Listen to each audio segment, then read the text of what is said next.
Então, boa noite, gente. Boa noite, Maria Rita, Lígia, Stephanie, Natália, Miriam e todo mundo que está aqui presente.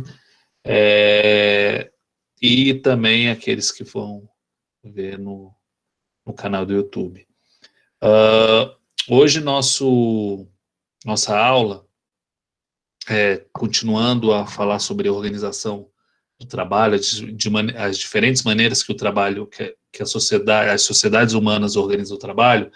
Hoje a gente vai falar sobre a organização do trabalho sob a ordem taylorista-fordista. Eu vou explicar um pouco o que é isso, e no vídeo que vocês começaram a assistir, que é um documentário que ganhou vários prêmios e depois passou até na Globo News durante algum tempo, chamado Carne e Osso, que denuncia a forma como os trabalhadores são tratados nos frigoríficos em todo o Brasil. Ele principalmente foca as entrevistas e as imagens em frigoríficos da região sul do país, mas, de fato, é uma realidade que se repete em todo o Brasil, que tem frigorífico. E praticamente temos frigorífico em todo o Brasil, porque não só temos frigorífico de carne bovina, mas também de carne suína e aves, que são produções que nós temos espalhados pelo Brasil. Para vocês terem noção, na época que esse documentário foi gravado, que se eu não me engano foi lá por volta de 2008, 2009, a quantidade de trabalhadores que nós tínhamos no Brasil, que trabalhavam em frigoríficos, eram 250 mil que trabalhavam na área de proteína animal com frigoríficos com bovinos, e na área de aves e suínos eram mais de 500 mil. Então nós tínhamos aí praticamente 750 mil pessoas trabalhando nos frigoríficos, especificamente com os frigoríficos. Provavelmente esse número aumentou, porque a exportação de carne e aves do Brasil, de lá para cá, tem só crescido. Então é uma realidade que é muito importante no Brasil atual. Mas o importante dentro dessa organização, desse modelo, é que, como vocês puderam perceber aí no iniciozinho do vídeo, e quem não assistiu, está assistindo a aula gravada no YouTube, vai na aula, no Google Sala de Aula, assiste o Carne e Osso, que é um documentário muito interessante, apesar de ser deprimente. Assiste o Carne e Osso, e lá no documentário vocês vão ver como é que é esse trabalho nos frigoríficos. Então, basicamente, ele demonstra, assim, esse início do documentário, mostra como é que o trabalho ele é muito pormenorizado, no sentido de que todos os movimentos que os trabalhadores fazem são movimentos muito precisos, muito rápidos, e todo esse tipo de movimento, aquele movimento que os trabalhadores estão fazendo ali, que está sendo mostrado, ou foi mostrado no vídeo, eles não foram adaptações que os próprios trabalhadores escolheram para fazer aquele movimento. Aquele movimento é objeto de treinamento e de uma prescrição, ou seja, tem gente falando assim, você vai fazer os movimentos para cortar, desossar essas aves, você vai fazer esses movimentos, porque esses movimentos são os mais, são aqueles que geram maior produtividade, ou seja, que você vai produzir, cortar, desossar mais frangos a cada minuto. Então, o que o pessoal relata, o que é relatado, é que são feitos movimentos com as mãos, isso é mostrado no frigorífico, de mais de 15 movimentos a cada 8, 9 segundos. Ou seja, é mais de um movimento por segundo que você faz com as mãos. e a quantidade de frangos que você vai desossando ao longo de todo uma jornada de trabalho diária de mais de 8 horas diárias, ele faz com que as pessoas adoeçam e tenham problemas decorrentes desse esforço repetitivo. Então, o que a gente viu agora é um pouco como esse trabalho, como é que esses movimentos ocorrem dentro do frigorífico, e aí o que a gente vai ver ao final é o resultado do que de fazer esse trabalho repetitivo ao longo de vários anos, tá? Então, vou passar aqui para o minuto 42:50, que mostra justamente o caso de uma trabalhadora que ficou 10 anos trabalhando no frigorífico, tá? Tudo bem, no começo é difícil para todo mundo, todos os empregos é difícil, a gente sente muita dor, né? Mas foi passando os anos, depois quando fazia 5, passou 1 ano eu já não senti quase nada. Depois dos 5 anos de empresa eu já comecei a sentir bastante. Mas eu precisava trabalhar bastante, porque a gente morava numa casinha muito ruinzinha, tudo comida de cupim. Eu tinha 3 filhos, né, que estavam estudando. E eu precisava trabalhar, eu pensava assim, meu Deus, se eu ir procurar agora, o que vai ser da minha vida? Eu tinha medo de não conseguir outro emprego. Eu achando assim que um dia eu precisasse deles, eles iam me apoiar, não tem? Mas a partir do momento que eu fui trabalhar lá, passaram muitas pessoas, uns aguentavam 6 meses, outros 1 ano.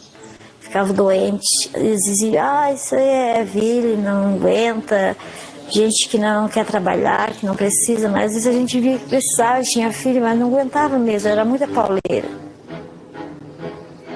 Daí eles queriam me colocar como ajudante do chefe da produção. Mas como eles queriam, eu não quis, não aceitei, porque eu não aceitava aquilo ali de ter que passar por cima daquelas pessoas que trabalharam 10 anos, ter que cobrar deles uma coisa que eles estavam fazendo já o possível e o impossível. Ainda ter que cobrar mais deles. Como que eu ia? Eu não aceitei.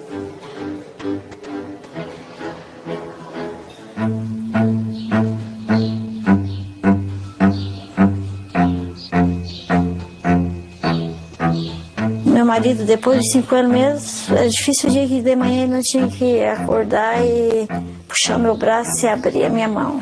E ficava trancada. Tipo que eu ficava com a faca, porque eu era esquerda, né? A minha mão ficava, não abria mais. Fui adoecendo, até que quando ia fazer 11 anos que eu estava na empresa, eu não aguentei mais. Meu braço aqui, eu trabalhei tanto com dor que o nervo aqui começou a repuxar. Ele puxava os dedos tudo para trás. Começou a dor, era terrível. Daí eu ia pegar férias, daí eu fui no médico da empresa e pedi para fazer uma ultrassom que eu nunca tinha feito. Eu peguei e fiz esse ultrassom e levei o resultado para o médico. Quando o médico olhou assim, ele ficou espantado. Ele olhou para mim assim... Ele assim, teu braço tá podre, ele disse, teus nervos estão tudo atrofiados. Eu trabalhei 11 anos, eu nunca tive um atestado para levar um filho no médico. Eu sempre dava um jeito de ir de manhã, para não... Eles chegaram até a dizer que a minha dor, o meu problema era devido a eu ir trabalhar de moto. Até isso, eles...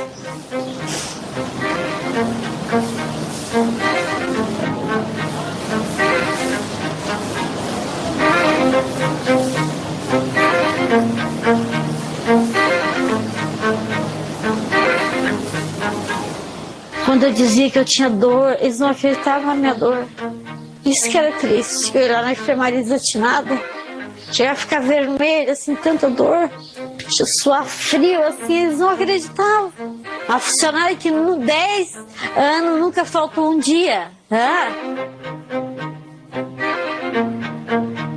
Eu já tive 3 partos normal, eu já tive cólica de rim, eu já tive, né, qualquer dor assim que o médico disse, Ele disse que é uma das dores mais horríveis é a dor do teus nervos atrofiar. Eu não gosto nem de lembrar, sabe? Que me dá vontade até de chorar. Porque eles humilham, dizem assim pra você, você não tem nada. Você tá aqui, você tem só 20... Na época eu tinha 27 anos. Como que você vai ter tanto problema, assim, sabendo que os exames estavam ali, que o laudo estava ali?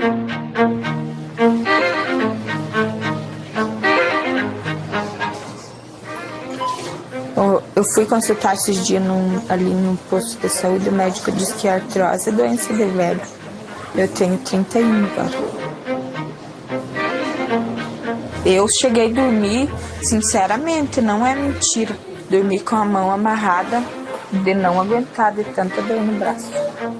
A posição que o meu braço se sentia melhor era onde eu deixava. Dormia com a mão amarrada na cama.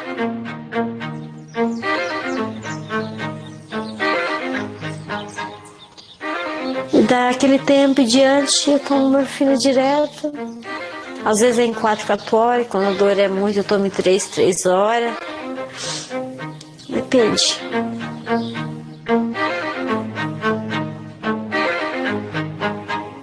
Eu não sabia fazer nada com essa mão, porque eu era esquerda, né? Essa aqui pra mim agora é esquerda. Tem que aprender a fazer tu comer. Os primeiros dias cair no chão, a mesma coisa que tu ir comer com a outra mão, é terrível.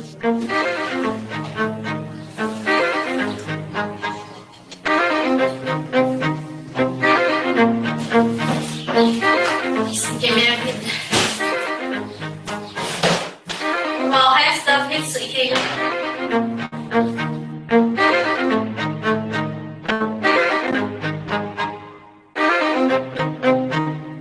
Eu fui aguentando, aí meu marido começou a brigar comigo. Aí quando eu fazia 10, ia fazer 11 anos, aí meu marido disse, tu sai de lá,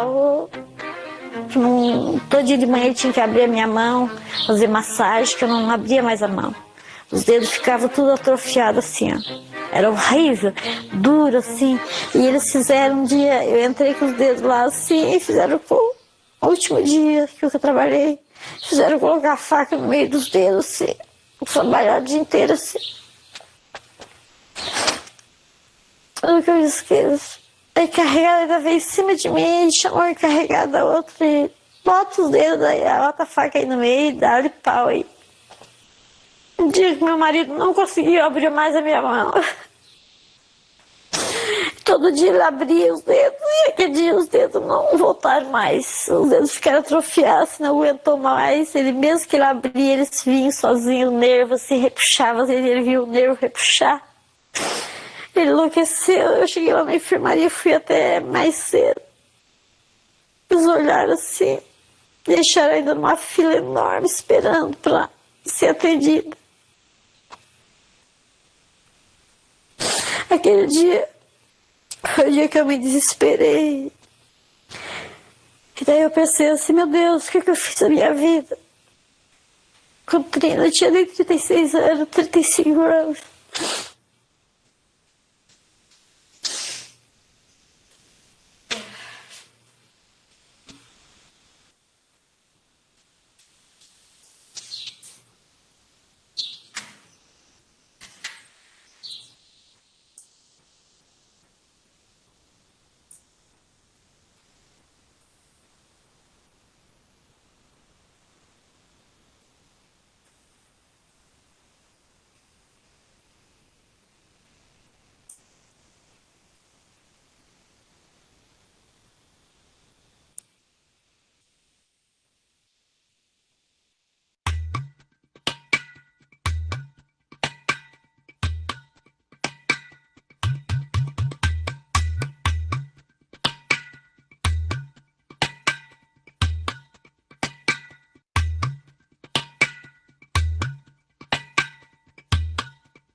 Pois é, né, gente?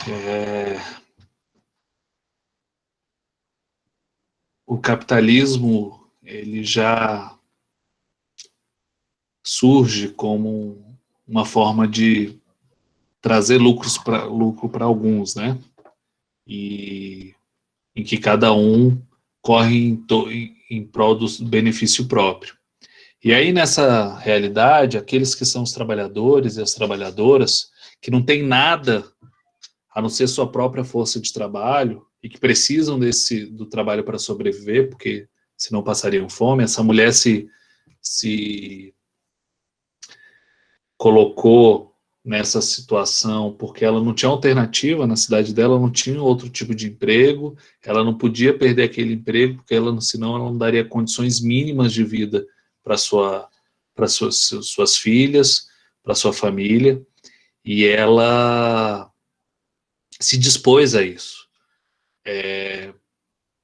E a empresa não fez nada. A empresa, pelo contrário, na figura de um supervisor, tripudiou dela nesse momento onde ela já não tinha condições nenhuma de trabalhar. Então, essa é a realidade de várias empresas, não só no ramo de frigorífico. O de frigorífico é um dos mais sérios, um dos que pior, um dos que tem pior condições de trabalho no Brasil.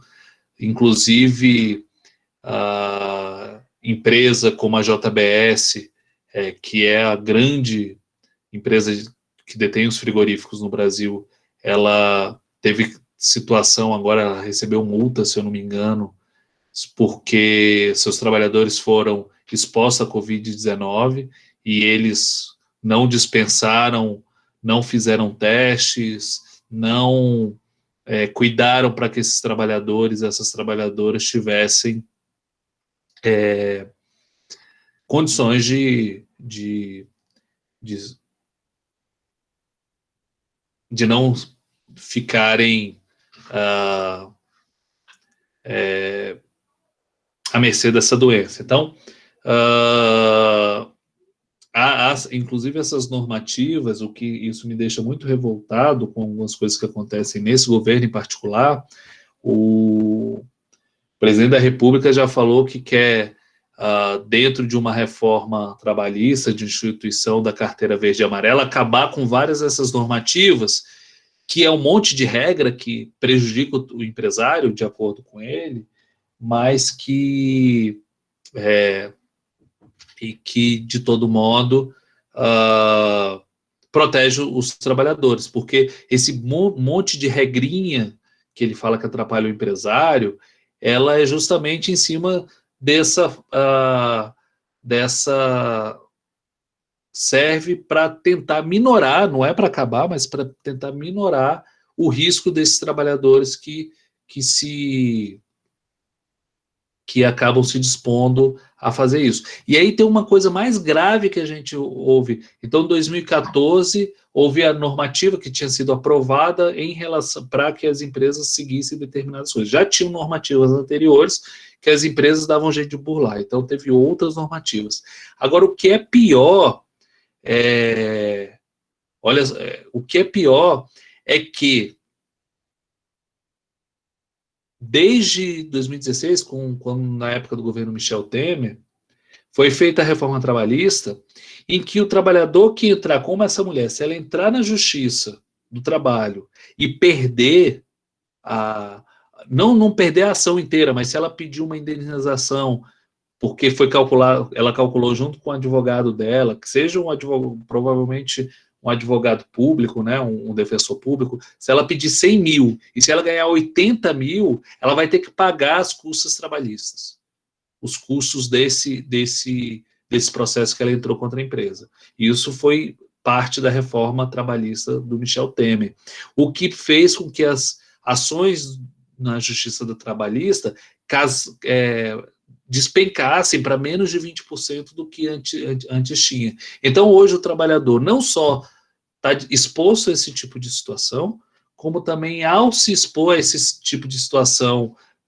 ou por exemplo, ter horas extras não pagam, se ele pedir alguma hora extra que não for, ele não conseguir comprovar, ou que o juiz não considerar que ele comprovou, esse trabalhador vai ter que, inclusive, pagar os custos que a empresa gastou, os custos de advogados e as despesas jurídicas, judiciais desse processo. Então, isso é o espaço que a gente se encontra nesse momento, desde do governo Michel Temer, e que o Bolsonaro quer, na verdade, aprofundar, porque ele acha que a grande vítima do nosso país é o empresário, né? E eu não acho nem que, às vezes, principalmente os pequenos empresários não tenham, a pessoa que tem uma empresa familiar, enfim, que trabalha para feito um condenado também, para sustentar a própria família, para dar condições à família, eu nem acho que é esse questão, até porque esses não são os vilões. Mas grandes empresas como a JBS, a André está dizendo aqui que uma parente dela tem problema no braço de tanto cortar carne. Aí a pessoa vai ou aposenta ou ganha licença pelo INSS. Pô, que ótimo que ganhou licença. Só que essa licença que a pessoa ganhou, a aposentadoria que a pessoa porventura pode vir a ter pelo INSS, ela reduz, porque ela terá o seu salário reduzido, porque esse salário proporcional que ela vai receber é proporcional ao tempo de contribuição. Então, ela não vai receber o salário. Se ela ganhava 2 salários mínimos, R$ 2.000, o que ela vai ganhar, se ela for aposentada pelo INSS nesse momento, ela vai ganhar um salário mínimo, e olhe lá, não, vai ganhar um salário mínimo, porque o mínimo é um salário mínimo. Mas, a não ser que ela já tenha contribuído durante muito tempo, que ela vai poder aposentar com algo mais próximo do salário que ela contribuiu. Então, é uma situação altamente desfavorável aos trabalhadores. A Natália está pedindo a fala aqui, pode falar, Natália. Então, professor, boa noite. Boa noite. Eu estou chocada, né, com esse vídeo, apesar de já ter uma noção acerca disso aí, pelo fato de, assim, em outro setor, né? Eu trabalhei muitos anos numa determinada empresa e a minha função para fazer a parte da secretaria. Então, assim, eu passava de 8 da manhã até as 6 da tarde. Teve vezes que eu fazia uma escala maior, até 7 da noite, sentada de frente de um computador digitando. E isso me trouxe um problema no meu braço esquerdo tão grande que depois de 5 anos de empresa, eu tive que pedir conta, porque eu não aguentava mais. Então, assim, até hoje eu sofro com um problema nesse meu braço esquerdo, que ele desloca. Tipo, eu não passo pano numa casa, eu não lavo uma louça, assim, areando uma panela, porque tem na época do frio mesmo, se eu for pentear o cabelo e tiver muito inflamado, eu só acredita que o osso do meu, como é que se diz, do meu ombro, ele desloca. É uma dor insuportável. Então, assim, e como era o meu primeiro emprego, eu não tinha noção do que eu poderia cobrar, do que eu não poderia cobrar, entendeu? Então, assim, eu fiquei pensando, eu fiquei chocada nesse vídeo em ver que realmente não é só nesse setor, não, é em outros setores. Eu nunca me atentei para entrar na justiça por essa razão. Eu entrei na empresa na justiça por outra razão, né? E acontece que até hoje eu estou com uma briga na justiça com essa empresa, na justiça, né? Então, assim, é uma coisa muito séria mesmo que, infelizmente, os nossos governantes, eles só estão pensando no próprio umbigo deles, né? Quando, na verdade, os grandes empresários, eles só crescem por causa de nós, né? Trabalhadores que estão ali na informalidade, escondidos por detrás, né, das paredes, exercendo uma função que, se não tivesse nós, jamais eles seriam grandes empresários de reconhecimento, né? Então, assim, é uma coisa muito séria mesmo. Eu sofro demais. Por exemplo, semana retrasada mesmo, eu fiz um esforço de uma faxina maior aqui em casa, eu tive que pedir auxílio da minha mãe, porque eu esqueci e dormi por cima do braço esquerdo de lado. Então, para me levantar, eu tive que gritar. Minha mãe estava no outro lado do quarto para vir me virar. Então, é uma dor insuportável. Já tive no médico e nada mais resolve, né? Porque da idade que eu já estou, então, assim, é muito complicado mesmo essa questão. Muito bom essa abordagem desse tema hoje, professor. Muito bom mesmo. Obrigado pela sua fala, Natália. Eu acho que isso, ela traz essa proximidade, né? Porque às vezes eu estou falando do setor, a gente está falando do setor de frigorífico, e a André comentou que tem primo que trabalha nesse setor, mas essa situação é uma situação vivenciada por trabalhadores de várias áreas, porque esse modelo de organização do trabalho é um modelo que surge no início do século XX, entre o final do século XIX e início do século XX, e cujo objetivo é aquilo que você falou, fazer com que os trabalhadores deem mais dinheiro, né, gerem mais lucro, gerem maior produtividade para os patrões. E isso em todas as áreas.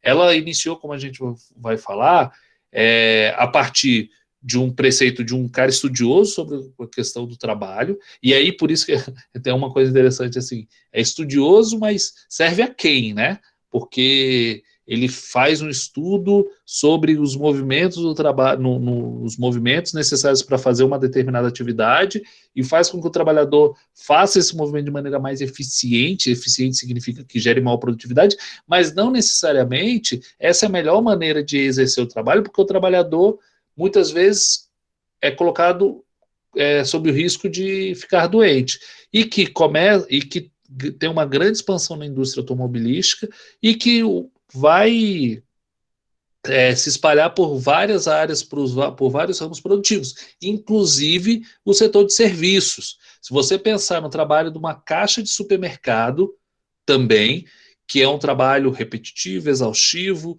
e que tem vários tipos de movimento que elas fazem repetitivas, de postura que é colocada e que causa um estresse do corpo, é também um trabalho desse tipo. Se você for pegar o trabalho de uma atendente de telemarketing, que se não faz repetição com as mãos, ela vai fazer repetição da fala.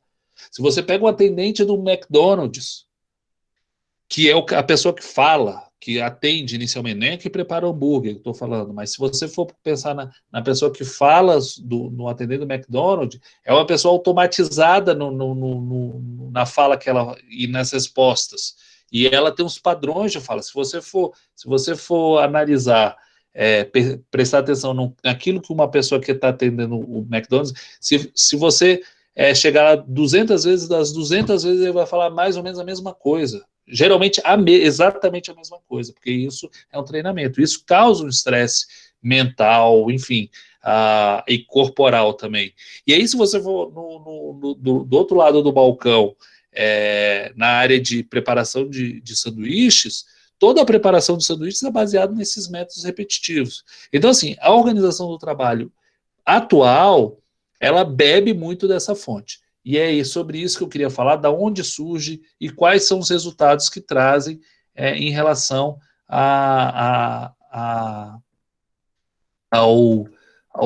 enfim, em relação ao desenvolvimento do capitalismo. Deixa eu ver aqui se eu consigo compartilhar a tela.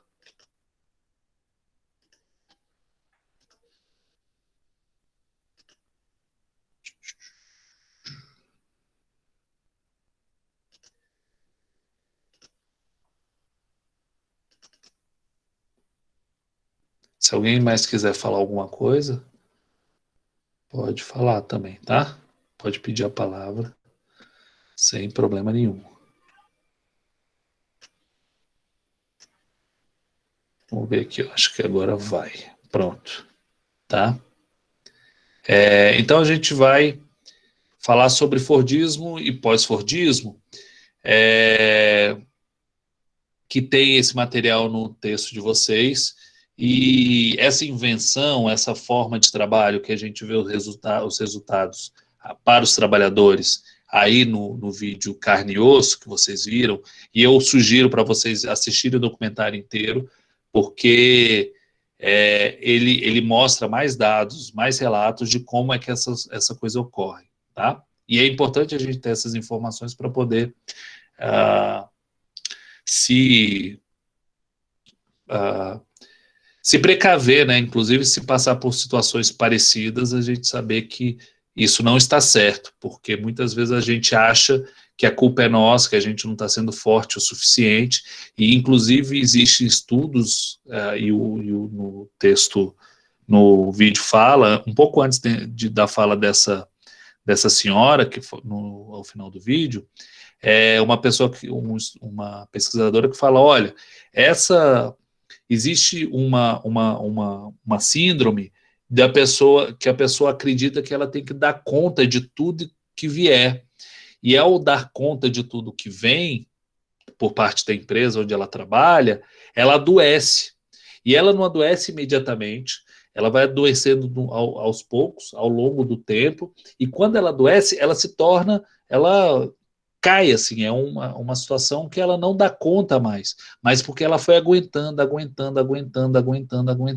Então, muitas vezes, você vai ver, tem uns youtubers, coaches, essas coisas assim, gente que defende a organização do trabalho, a pessoa ser empreendedora no seu trabalho, etc., que aí vai falar de resiliência, você tem que ter resiliência, você está lá trabalhando, morrendo de dor, ou tendo dor de cabeça todo dia por causa do seu trabalho, sair do seu trabalho tendo dor nas costas, etc., e aí você ouve aquele, não, pô, você tem que ser resiliente, você tem que aguentar aquilo pelo qual você está passando. Só que aí você vai aguentando, vai se tornando forte, porque você é forte, você não é qualquer coisa que você derruba, você ainda critica alguém que teve, enfim, muitas vezes adoeceu, ou que adoeceu, que falava, isso eu não aguento, eu vou pedir minhas contas, e reclama, e você, nossa, a pessoa não aguenta um pouquinho de sofrimento, já pede, né, e já pede para sair e tal. Então, assim, aí a gente mesmo absorve esse discurso, e ao absorver esse discurso a gente vai, ao longo do tempo, adoecendo. E aí, na hora que adoece de vez, aí já é tarde demais para voltar. E essas pessoas que estão falando de resiliência, provavelmente são pessoas que não passam por essa situação que você passou. Então, é muito triste e é muito forte o discurso que nos coloniza para repetir isso, sabe? Então, isso não é normal. Tomar remédio para você dormir e você perceber que isso tem a ver com o seu trabalho, porque a sua vida pessoal tá até razoável, isso não é normal. Isso é algo que a gente precisa conversar, que a gente precisa, inclusive, lutar contra. E aí depois a gente, às vezes, talvez não hoje, mas ao longo do tempo, a gente, até o final da disciplina, a gente vai discutir um pouco sobre, poxa, e aí, como é que a gente sai de uma situação dessa, né? Porque é fácil a gente falar, mas a gente tomar consciência é a primeira coisa para sair de uma situação dessa. Sem tomar consciência, você fica nessa situação, porque você nem sabe que está nessa situação. Bom, a primeira coisa que eu acho que é importante falar, e aí vamos contar a história do capitalismo segundo o próprio capitalismo, tá? Falar a história oficial, como é que surge, de onde é que vem essa forma de trabalho. Então, ela se confunde com a própria história do automóvel, porque o automóvel, ele é algo que modifica uma das invenções, talvez de umas invenções mais importantes, é uma invenção que, principalmente no século XX, apesar dele ter sido inventado propriamente em 1886, onde o primeiro automóvel criado pelo Daimler e pelo Benz começou a rodar, que como vocês podem ver pela imagem, ele é praticamente uma carroça com motor, tá? E ele, apesar de ter sido inventado nesse período, ele se consolida como um objeto de consumo para grande parte da sociedade, ou para um conjunto maior de pessoas dentro da sociedade ocidental e industrial no século XX, graças a uma inovação feita por esse senhor chamado Henry Ford, que ele vai fabricar um carro a partir de princípios científicos de organização do trabalho, chamado Taylorismo. E ele produz esse carro, esse modelo de carro, que é esse que está aí na imagem logo abaixo, chamado Ford T. Ao fazer isso, ele implanta uma jornada de trabalho de 8 horas diárias, que já é uma jornada menor do que era o costume nos Estados Unidos. Os Estados Unidos nunca teve muita regulação das relações de trabalho, e nesse período a jornada de trabalho diária era maior do que as 8 horas, a jornada média. E ele institui uma jornada de trabalho de 8 horas, aumenta o salário, ele dobra o salário, que sai de $2,50 para $5, e esse era um valor bastante considerável, o que permitia com que os próprios trabalhadores, ao longo do tempo, pudessem comprar um automóvel. E qual é o objetivo?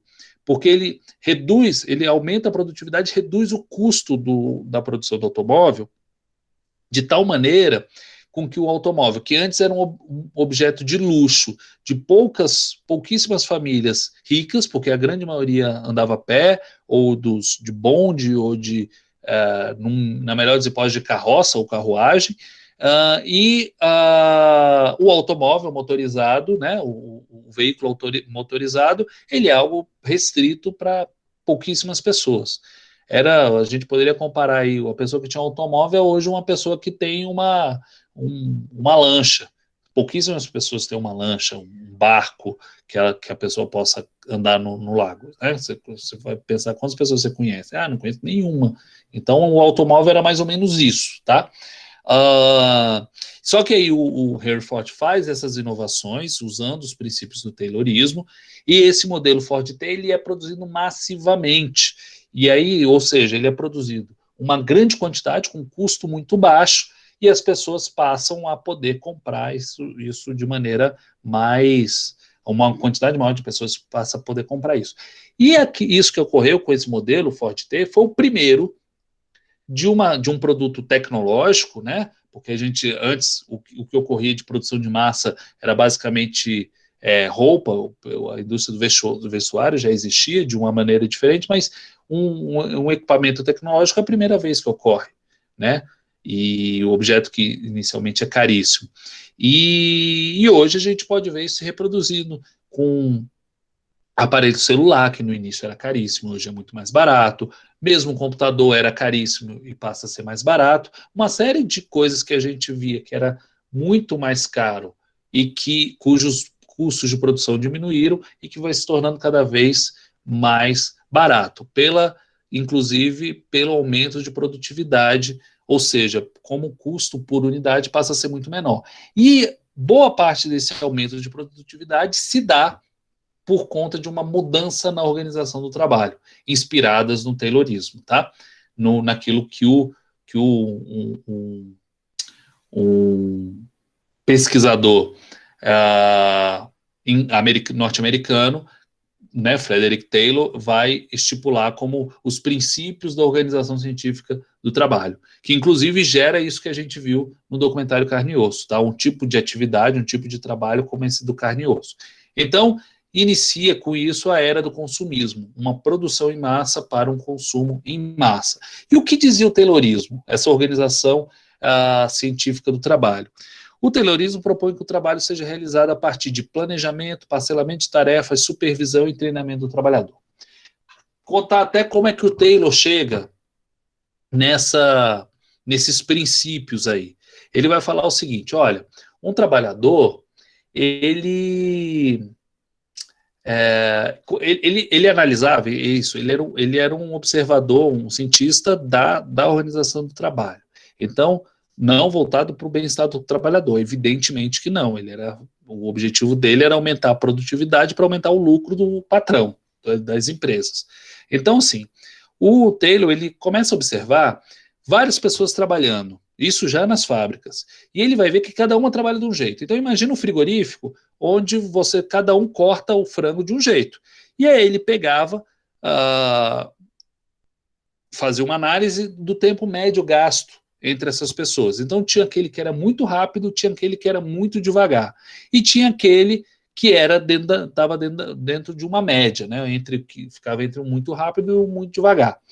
E aí, ele vai pegar, não o que era o médio, mas aquele que era o mais eficiente, aquele que produzia mais, que conseguia produzir mais, inclusive num tempo muito pequeno, porque dificilmente uma pessoa consegue um nível de produtividade, a não ser que seja sob muita pressão, durante muito tempo, um nível de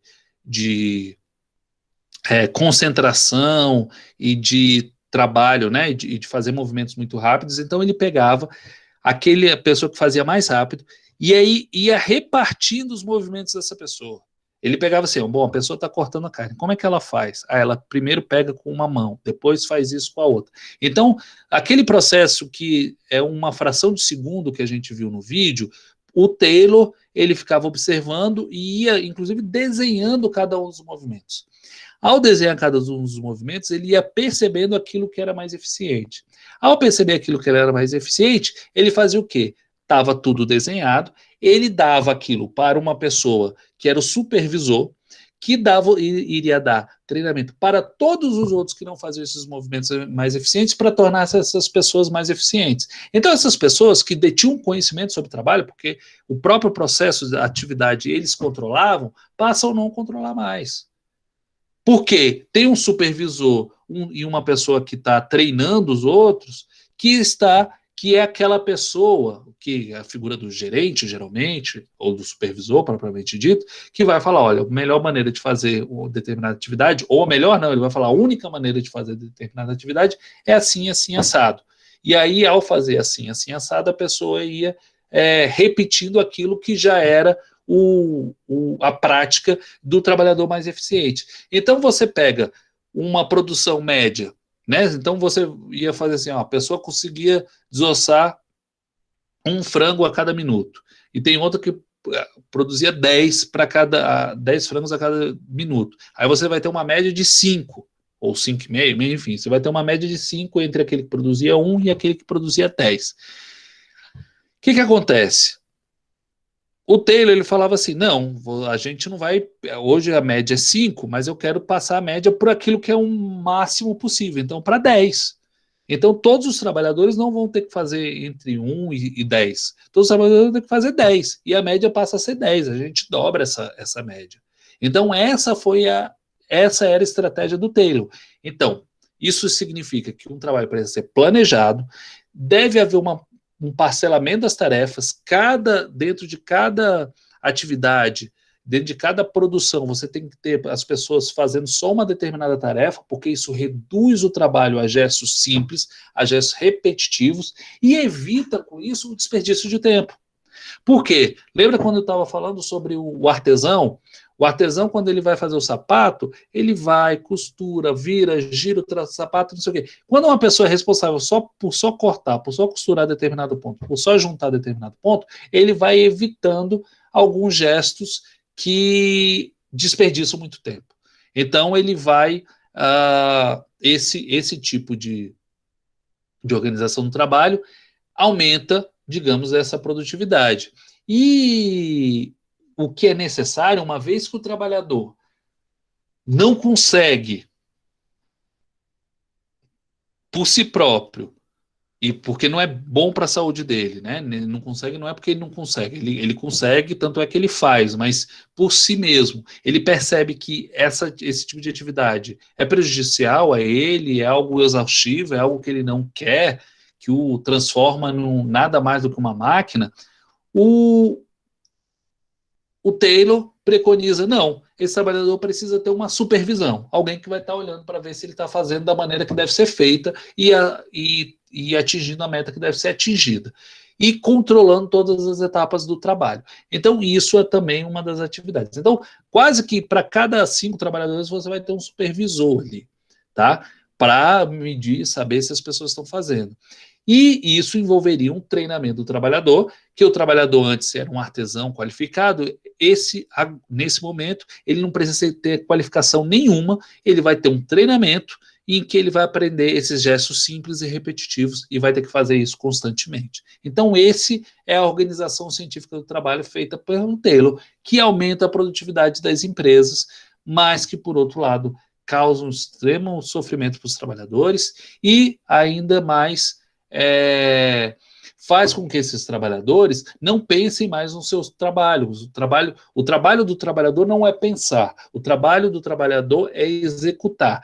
Pensar cabe àquela pessoa que está lá fazendo o planejamento. Nem um gerente cabe pensar necessariamente. O gerente cabe fazer com que as coisas aconteçam a contento. Mas pensar mesmo se essa é melhor, se não é, se pode ser feito de uma maneira melhor ou melhor do ponto de vista de produtividade ou melhor do ponto de vista do trabalhador, o gerente não pensa nisso, tá? E aí, você tem o Henry Ford, que, a partir do Taylor, ele vai, dessas ideias do Taylor, ele vai implementar na fábrica dele. Então, ele vai buscar uma fábrica, né, uma oficina, em que ele vai poder produzir em massa os automóveis, reduzindo os custos. Então, a imagem que a gente está vendo aqui é justamente de uma fábrica da Ford, nessa época, nos anos 20. Parcelamento de tarefas, reduzindo a necessidade de qualificação dos operários. Aí, lembrando, a pessoa que fabricava automóveis no período dos anos 20 eram pessoas altamente qualificadas, eram artesãos da produção de veículo, eram mecânicos de verdade. A partir do momento que ele entra na fábrica do Henry Ford, ele não é mais nada, ele não precisa saber nada de mecânica. Ele só tem que colocar, enfiar a roda e parafusar aquela roda. É isso o trabalho dele. O trabalho do outro é pegar o farol e parafusar o farol. O trabalho do outro é colocar a porta e parafusar a porta, e assim sucessivamente. Quem tem que saber é quem planejou o carro, quem desenhou o carro, quem projetou o carro. O trabalhador, de maneira geral, ele não precisa saber nada. Então, a necessidade de qualificação dos trabalhadores, dos operários, diminui muito. O que esse trabalhador tem que saber fazer é conta, de maneira geral, assim, simples, e ler e escrever, para poder o quê? Ao saber ler as instruções que ele tem que seguir. Criação de uma esteira de uma linha de montagem, essa é uma inovação enorme. Aquela linha de montagem que talvez vocês tenham visto no filme do Chaplin, onde ele vai fazer um trabalho repetitivo e vai ficando maluco por conta que está fazendo o exame repetitivo, é uma invenção do Henry Ford para colocar na sua fábrica. Porque se antes o trabalhador, tinha alguém carregar o carro para chegar lá num grupo de operários que estavam fazendo alguma coisa, os trabalhadores tinham que se movimentar, nesse momento eles ficam paradinhos e não precisa ninguém levar o carro para eles, porque uma esteira está fazendo isso. E qual é a vantagem de uma esteira? Uma das vantagens é que o trabalhador tem que trabalhar na velocidade da esteira e não na própria velocidade. Tá? Então isso é uma grande, digamos assim, sacada para a exploração do trabalho dos trabalhadores para aumento de produtividade. Então é a velocidade da máquina, não mais a própria velocidade. Tá? Então ele vai além daquilo que tinha sido preconizado pelo Frederick Taylor. Uma outra questão é o seguinte, é uma integração vertical da cadeia produtiva, padronizando peças e os veículos que estão sendo produzidos. O que fazia? A Ford, ela passou a produzir desde o pneu, de conceber e produzir o pneu, e o Ford T usava o mesmo pneu em toda a cadeia produtiva, em todo o Ford T e outros modelos depois, eles usavam basicamente o mesmo pneu, padronizar a cor, padronizar o tipo de farol, padronizar tudo, todas as peças, porque isso tornaria mais barato. E para garantir essa padronização, a Ford comprou toda a cadeia produtiva. Então ela produzia do parafuso até a montagem final do veículo, a tinta, o pneu, etc. Então há toda uma integração, o que fez com que a Ford empregasse dezenas de milhares de trabalhadores para construir os carros. E começa o início de uma automatização das fábricas, que aí você tem umas máquinas já tomando conta de algumas atividades que não tinham necessidade humana, porque a própria máquina já dava conta, mas principalmente essa máquina operando essa esteira. A Natália quer fazer uma pergunta, pode fazer, Natália.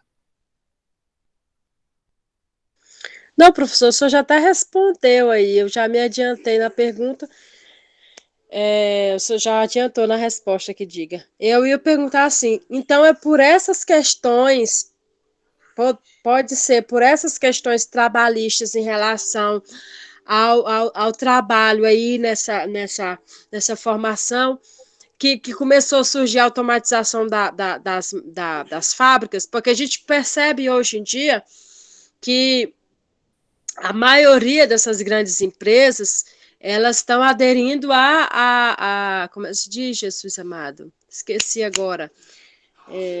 Espírito Santo. A máquinas mesmo. Tecnologia, Natália. Tipo computadores, enfim, né?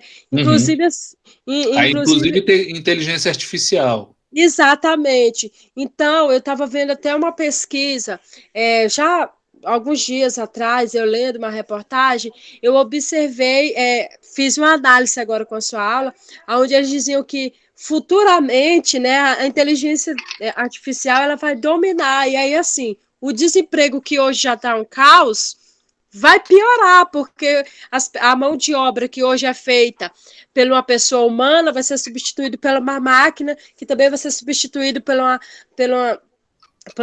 algo artificial. Então, deve ter sido por estes problemas que eles começaram já a se preocupar com essa automatização das fábricas, porque é muito melhor manter uma máquina que trabalha 24 horas do que um ser humano que, por mais que trabalhe 24 horas, vai chegar um tempo que também vai parar, porque ninguém vai aguentar, né? Como foi no caso dessa mulher e tantos outros trabalhadores que muitos deles nem entraram na justiça, né? Você tem razão, mas tem uma questão, Natália, que é o seguinte, a gente vai ver como é que isso... O processo de automatização, ela não se inicia nem com a Ford, né? Ela amplia a automatização das fábricas, né? Vamos lá, ela faz a automatização no sentido de fazer alguns processos automáticos. O que você tem é uma máquina que faz um processo um pouco mais complexo. O que você tem anteriormente são máquinas que substituem a força humana, né? Como a máquina de tear, enfim, que são máquinas que você já tinha em determinados problemas. Se você for pensar assim, na máquina de costura, ela já é uma automatização, né? Uma máquina de costura, ela porque a alternativa à máquina de costura é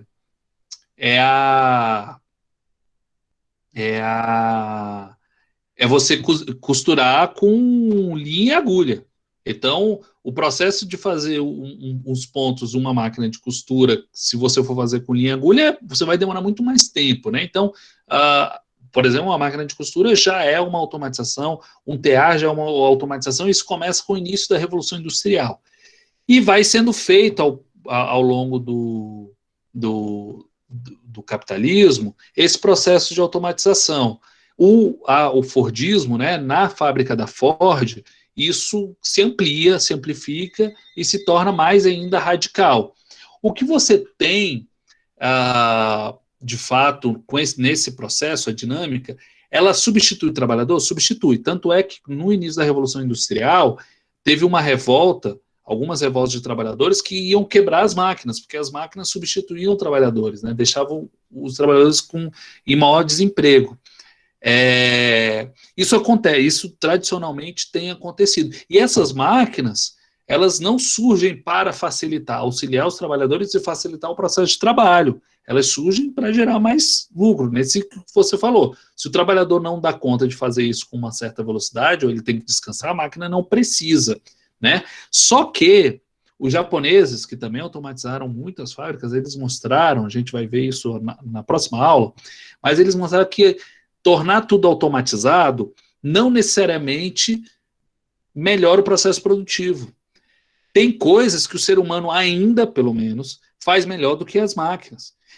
Ou nem é que faça melhor do que as máquinas, ela pode até fazer pior, mas o custo de fazer uma máquina, de fabricar um equipamento para fazer determinada coisa, ou o custo de manutenção desse equipamento é tão alto que é melhor você utilizar mão de obra humana. Então, você tem dois fatores aqui. Os seres humanos, eles têm uma certa flexibilidade. Tem o Elon Musk, ele tentou fazer uma fábrica totalmente 100% automatizada, que você não tinha o ser humano entrando dentro da fábrica, que o carro que ele ia produzir era totalmente feito por robô e inteligência artificial. Não deu conta, porque eventualmente surgia um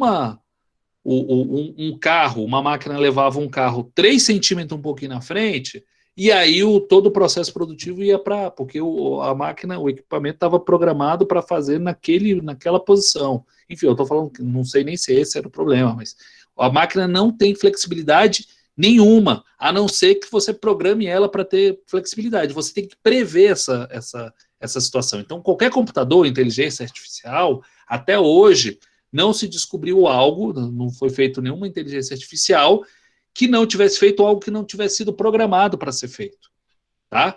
Ela não se autoprograma sozinha, pelo menos não até hoje.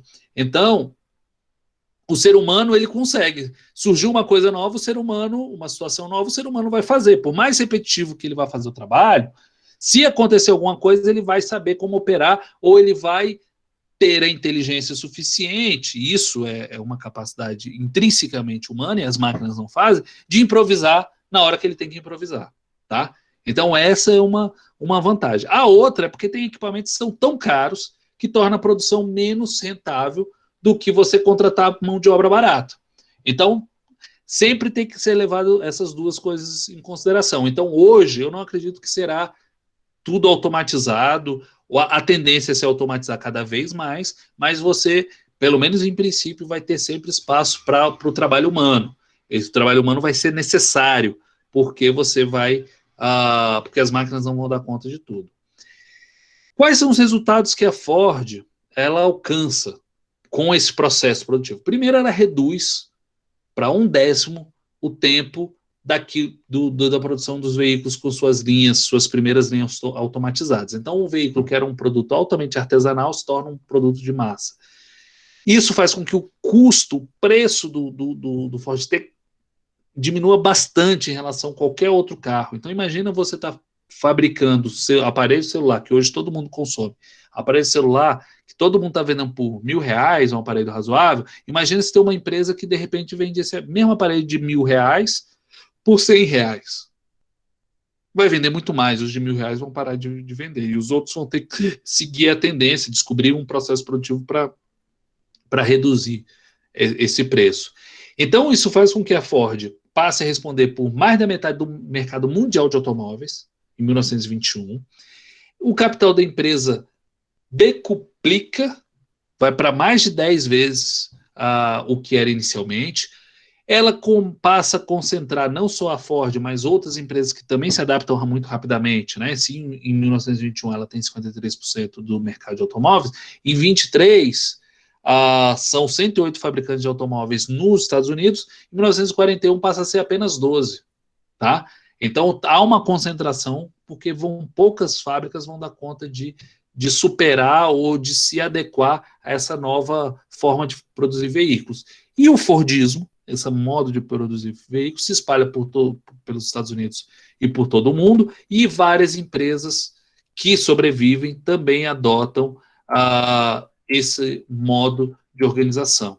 E aí, os reflexos dessa forma de organização do trabalho fordista, gerada pelo Henry Ford, a gente pode observar em várias empresas atualmente, em vários tipos de trabalho que a gente observa atualmente. Não só do setor industrial, que ainda persiste, mas também no setor de agroindústria, como os frigoríficos são, no setor de serviços, como a gente pode observar no trabalho das atendentes de telemarketing, que fazem um trabalho sempre repetitivo, e outros trabalhos também. Então, acho que é um modo de organização do trabalho que aumenta a produtividade, mas que também traz consequências muito graves para os trabalhadores. Então, gente, era isso que eu queria falar com vocês. Abra aí se alguém quiser fazer mais algum comentário, fazer uma pergunta, está à disposição de vocês.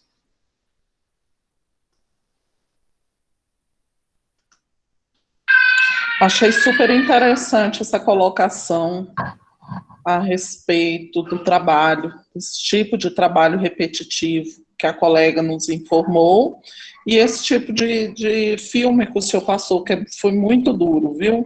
E tem muita gente trabalhando aí, morrendo, para não perder o emprego. É verdade, é verdade. Principalmente depois da pandemia. Aí que o bicho pegou mesmo. Porque o a quantidade de desemprego emprego aumentou, diminuiu. É verdade. não é? Super importante mesmo. Então, que bom que vocês gostaram. Obrigado, André, pelo feedback. Agora a gente vai. A gente estava em aulas muito aspecto muito histórico. Agora a gente está entrando mais nos temas mais atuais, né? Apesar de ser histórico, né? A gente está falando do início do século, mas também é muito atual. Isso. Bom, é isso, gente. Mais alguma colocação? Estou gostando mais dessa aula aí do que da outra, professor, da última. Essa daí eu gostei mais dessa. Ah, obrigado. Ótimo. A próxima aula a gente vai falar um pouco sobre como uma outra indústria, uma outra empresa na área do setor automobilístico, ela inova em relação a esse modelo da Ford, que é a Toyota lá no Japão, e como é que ela também causa exploração dos trabalhadores. E vou falar, tudo que a gente vai ver para agora, a gente tem o modelo fordista, o modelo taylorista fordista, né, que é esse da Ford, o modelo toyotista, que é esse da Toyota, que explora mais ainda os trabalhadores de maneira um pouco diferente, e a gente ainda tem um outro modelo de uma outra empresa, que não é uma indústria automobilística, mas que está ganhando cada vez mais espaço no mundo do capitalismo atual, que eu chamo de uberização do trabalho, que é fazer com que nenhum trabalhador seja mais empregado, que sejam todos parceiros, né? Vide aí os motoristas de Uber e motoboys que trabalham para o iFood e que são todos parceiros das empresas, mas que isso serve como mais um jeito mais aprofundado de explorar o trabalho dos outros, né? Então a gente vai ver como essas transformações ocorrem e como é que quais consequências para os trabalhadores e quais são as características dessas formas de organização, para a gente ficar esperto para saber como é que isso ocorre na nossa sociedade. Até para a gente saber se a gente tem que lutar, como a gente tem que lutar e por que a gente tem que lutar. Basicamente é isso, tá? Então, obrigado, gente. Boa noite para vocês, boa semana. Até semana que vem. Semana que vem não tem feriado, não, né? Porque eu já estou cansado de feriado. Não, dia 21. Então, boa noite para todo mundo e até